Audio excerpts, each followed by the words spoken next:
Bonjour et bienvenue sur imotélé.net.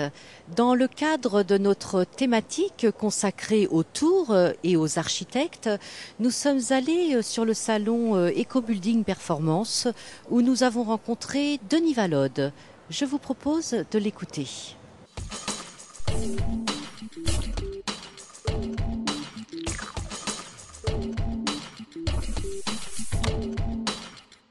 Denis Valode, bonjour. Que pensez-vous du discours de Nicolas Sarkozy lors de l'inauguration de la Cité de l'Architecture où il dit, je cite, « On ne peut donc pas avoir une politique indifférenciée pour refuser ou promouvoir les tours. Il faut juger au cas par cas. » Oui, donc déjà l'idée qu'on peut en juger, ça me paraît effectivement extrêmement positif. Vous savez que c'est un débat franco-français, hein. On construit des centaines de milliers de tours dans le monde entier, sur tous les continents. Et à ma connaissance, il y a essentiellement qu'en France que ça pose des problèmes. Si vous prenez les capitales européennes, on construit des tours dans le centre de Londres, quand même une ville historique. On construit des tours dans le centre de Francfort, on en construit dans le centre de Madrid. Enfin bon, je peux faire une liste longue. Et bien sûr, toutes les grandes villes asiatiques, américaines, indiennes, etc. se hérissent de tours. Donc c'est un débat un peu franco-français. Et je pense que c'est bien de se poser la question. Et à mon avis, il faut pouvoir y répondre positivement le plus possible. Alors justement, vous parlez des centres-villes. Finalement, chez nous, pour le moment, ça ne concerne que les abords du boulevard périphérique. Pensez-vous réellement qu'une tour serait réalisable dans Paris intramuros ?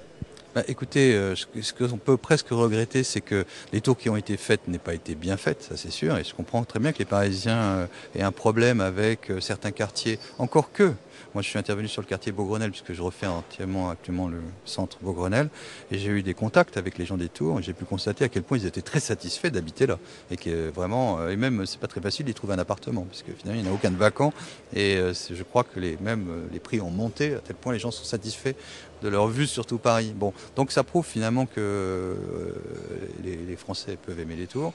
Ce qui est sûr, c'est qu'il y a tout un travail à faire pour les rendre plus appréciables. Mais l'autre jour, j'entendais Christian de Porzampar qui disait très justement, ça m'a plu, son approche, de dire finalement la tour Montparnasse, s'il y en avait eu 7 à la place, ça aurait été mieux. Et je crois qu'il a raison. C'est-à-dire que finalement, je pense que c'est pas interdit de faire des quartiers de tours dans Paris, à partir du moment où ce sont des vrais quartiers authentiques, où il y a des rues, des places, des adresses, c'est-à-dire où la continuité urbaine est assurée.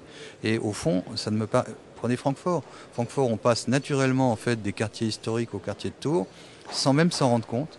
Et ça fonctionne très bien. Et quand c'est pas un handicap pour le tourisme, puisque je vois les touristes, les tours de tourisme font la vieille ville et les tours. Et puis ensuite, ils montent dans les restaurants en haut avec vue sur toute la ville, etc. Et tout ça, c'est un continuum urbain. Donc, moi, je vois pas pourquoi Paris serait la seule ville où on pourrait pas le faire.